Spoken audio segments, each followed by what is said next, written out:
skin. They're hunting down their prey, let the games begin.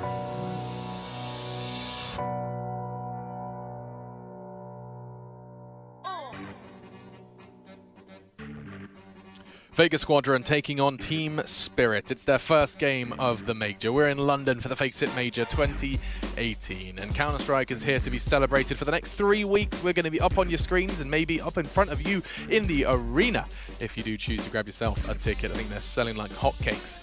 But either way, getting ready for this one. It's an intriguing matchup because we have a team that did, of course, come from the CIS region just last year. Didn't manage to get to legend status. Hanging out here now as they battle to get further into the tournament, and we have almost a V2 as such. Introductions first, though. Sponge and Dabs, hanging out with myself. We did have a lot of shark gifts. We did, gosh, yes, Vegas Squadron and the Shark gifts as they were once again causing upsets. But will this be as clear-cut? I don't think so. I mean, I don't know too much about them, if I'm honest. I want to preface this whole situation. If you're about to tune in and watch this game for beautiful Counter-Strike, you're going to be disappointed. So right now, I would like you to just remove yourself from that. You might get an entertaining game. You might get a back-and-forth affair with players who know each other quite well because they're both from the same region. They're both battling for, I guess, position to be that next team to really break out. Yeah. However, these guys have dropped off the face of the earth ever since, you know, other than you look at Spirit, who have been playing a little bit more recently. Vega we haven't seen a lot from. I think the last game they played was on the 26th of June. It was a DreamHack Stockholm qualifier, and they just, you know, did nothing. And that's Vegas Squadron you're talking about. Yeah. We'll actually continue to take a look at some of their highlights while we do focus on them, because you're right, they have completely fallen off the map. Vegas Squadron, they played in, I mean, that was what, 2 months ago now? 3 months ago. Their last game of Counter-Strike was played. That's some time ago, right? And yeah. I think, they lost Mir as well, right? They lost Mir, and they've only played 5 matches in the last 3 months. 5 officials. Matches, 5 official games. I mean, maybe it's because they've been locked in a deep basement somewhere doing all of the crazy strategies preparing for the Major. I mean, just from my history practicing against Vegas Squadron, I don't think they use their time the best. And I'm not...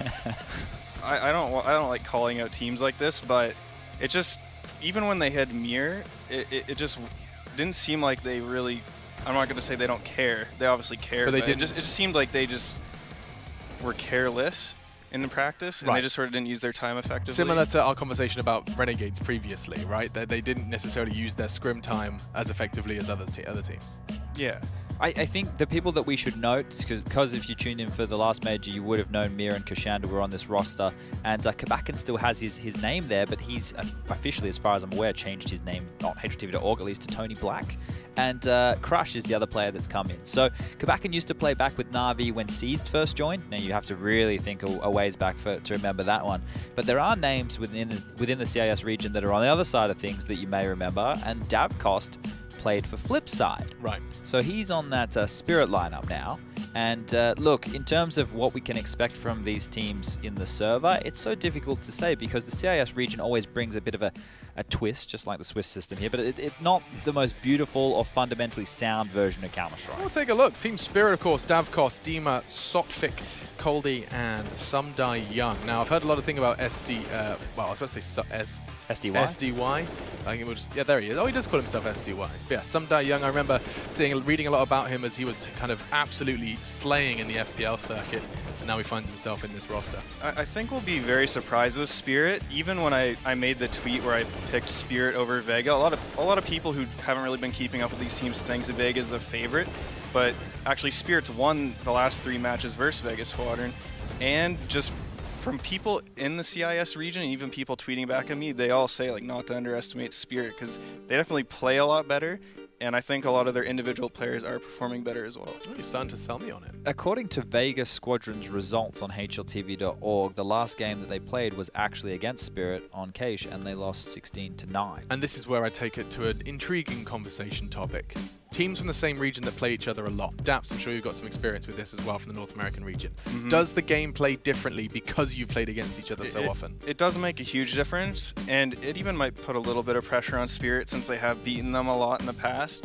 or most recently, I mean. Yeah. But yeah, domestic matchups are always a lot more scrappy than normal. And where do you think that comes from? Is it just the fact that you're second guessing each other? Look, from my experience with it, it's because you know how everybody plays, and I can imagine more so in that North American hyperbolic time chamber that you guys have going on over there, that, you know, you pick up these things of how people like to play clutches. For me, when we played against when JDM, I think when he was still on CLG, or he could have moved to a different team at that point in time.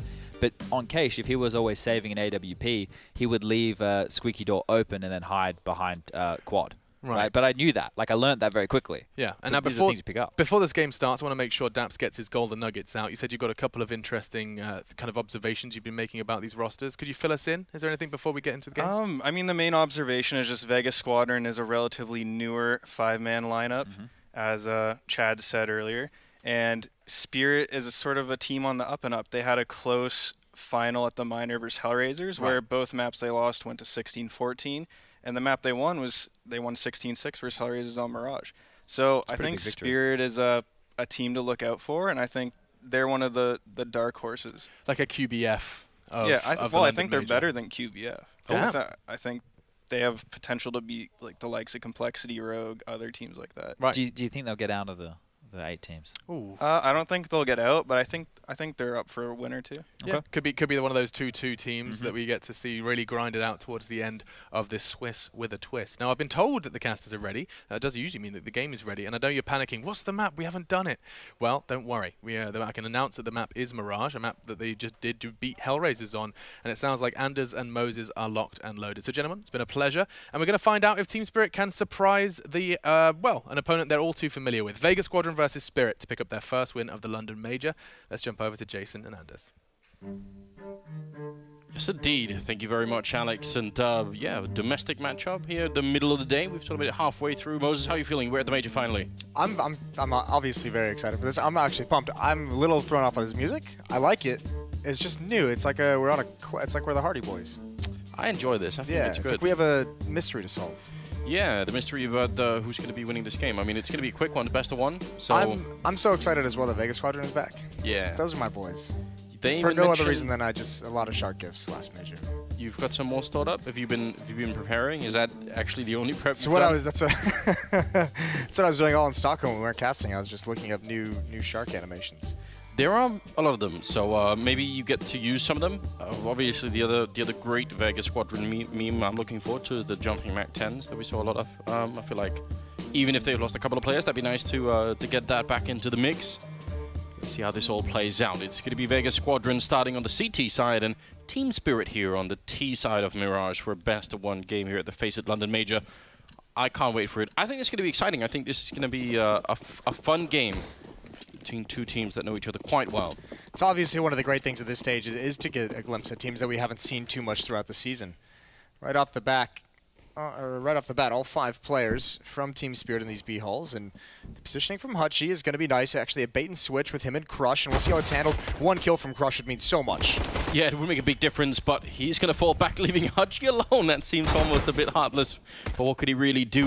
Dima will take down the first kill of the round, and Coldy will follow it up. So that's the B defense pretty much wiped out, and it doesn't get much better from there on out. JR, his gun and his whole hand showing. Sotfik able to pick up that kill. No problem at all. That leaves just Tony Black alone 1 versus 5. You hate to see it. You really do hate to see it. That did not go well at all. And, I mean, having Daps that spoke so highly of Spirit in this matchup as well kind of makes me worried, because I did pick Vega to win. Yeah, maybe a little bit of nostalgia, a little bit of love. Maybe you'll have to abandon them for once, Moses. I might have to get off the shark train. It is just pissed around though, and obviously that's just so well done from Team Spirit. Obviously, it does come down to that first kill. If Crush is able to get one of those frags, they take their attention away. He falls back, and they can trade some kills into it. But rotation's not there quick enough for Vega, and that's going to be a pissed around for Team Spirit. Quick 1-0. Yeah, they've probably played that round a couple of times, Vega, and had that kind of luck and success with it, so they felt confident in doing it.